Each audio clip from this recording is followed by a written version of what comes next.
That's the sort of quality journalism I've come to expect from your particular dark corner of Fleet Street.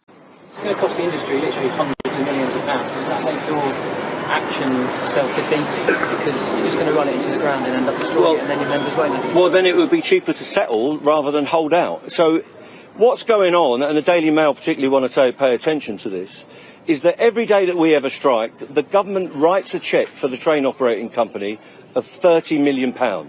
That's 8 days already, so work that out, and there's going to be 8 days more. Every time we do that, they will transfer taxpayers' money from the government coffers to the private sector, who are all making profit during all this period and made profit throughout the pandemic without any losses being suffered whatsoever. So you would wonder who has got the ideological point in this dispute. We believe it's the government that are transferring all of our money to private sector train operating companies for no good reason, when they could sponsor a settlement very quickly and get a reasonable deal.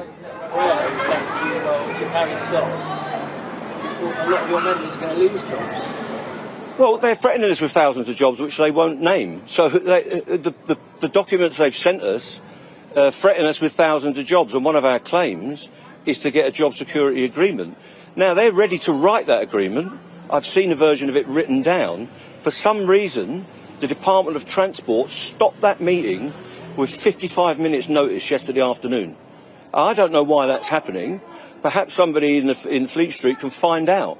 Because what will happen after this is that the right-wing press will regurgitate every line that the train operating companies and the RDG and the government put out without question.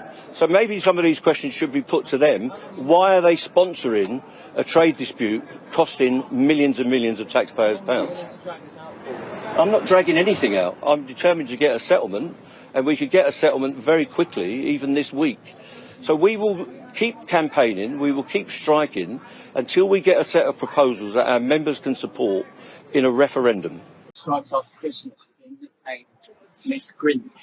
Is that a nickname you're proud of? Well, I expect that from yourself. That's the sort of quality journalism I've come to expect from your particular dark corner of Fleet Street. So you can call us what you want, and no doubt you will call us what you want, and you called Mr. Mosley one of the finest things that ever happened, as I remember, when you were back in the black shirts.